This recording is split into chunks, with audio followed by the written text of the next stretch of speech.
क्योंकि जैन धर्म ही एक ऐसा धर्म है जो मनुष्य को भगवान तक बनने तक मोक्ष के मार्ग का रास्ता दिखाता है।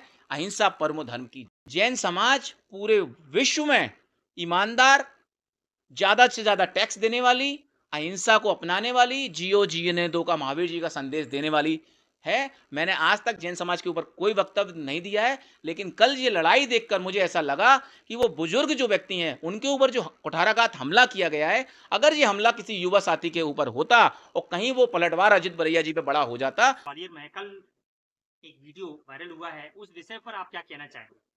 देखिए, वो हमारा समाज का विषय है, जैन समाज का। उसमें हमारे आदरणीय अजीत बरैया जी और हमारे आदरणीय डीके जैन साहब जो वहाँ पर पूजा करते हैं रोज, उनका आपस में कुछ विवाद हुआ और हमारे बरैया जी ने उनके ऊपर हाथापाई कर दी और वो उनकी आंख चोटिल हो गई है। उसकी प्रशासनिक शिकायत भी करी गई है, थाने में शिकायत भी की गई है उसकी। और उसके बाद अगले दिन भी कुछ विवाद बढ़ा, कल की बात है ये। कल भी कुछ विवाद बढ़ा तो उसमें बरैया जी से किसी ने हाथापाई की है, जिसकी मैं घोर निंदा करता हूँ। ऐसा हमारे मंदिरों में नहीं होना चाहिए, क्योंकि जैन समाज जो है पूरे देश में ईमानदारी, जियो और जीने दो और अहिंसा के नाम पर जाना जाता है। ये चीज़ मेरे को देख के भी बहुत मुझे मतलब अपने आप में भी कुंठा लग रही है कि हमारे समाज के अंदर ये चीज़ें क्यों हो रही हैं। हमारा जैन समाज केवल हमारा ही नहीं है, यदि हम बात करें तो 24 तीर्थंकर जो हैं वो भी ठाकुर वंशज से आते हैं उसमें से। तो हमने ये चीज़ देखी है कि गोपाचल पर जो गैर समाज के लोग भी आते हैं और समाज के लोग भी आते हैं, उनसे बदतमीजी और गलत व्यवहार किया जाता है। ये सबने देखा है। कल भी 150 लोगों में से सभी लोगों ने कहीं न कहीं उनकी बरैया जी की बदतमीजी वहाँ झेली है। उसी चक्कर में कल वहाँ पर इतने लोग 150 लोग इकट्ठे हुए थे। तो मेरा ये कहना है कि हमारी जो कमेटी है गोपाचल पर्वत की, उसमें पता चला कि 2 ही लोग अभी हैं और 21 लोगों की कमेटी में 19 लोग इस दुनिया में नहीं हैं। तो एक 2 लोगों की कमेटी क्यों? 21 लोगों की कमेटी है तो 19 लोग अभी तक क्यों जोड़े नहीं गए?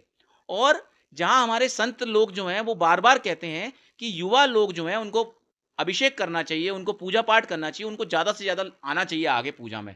और हमारे पुलक जन चेतना मंच है और भी हमारे मंच हैं, एसवाईसी मंच है, वो भी आगे आके बच्चे पूजा करते हैं, स्टूडेंट वगैरह पूजा करते हैं, लेकिन उनको भी वहाँ बदतमीजी का कई बार शिकार होना पड़ा है। ये मुझे कल जानकारी मिली है अपने भाई बंधुओं से। तो मैं ये कहना चाहता हूँ, ये कमेटी गोपाचल पर्वत की जो एक कमेटी है, ये एक प्रतीकात्मक लड़ाई हुई है। ऐसी और भी कमेटियां हैं जिसमें लोग अपना आधिपत्य बना के वर्षों से बैठे हुए हैं।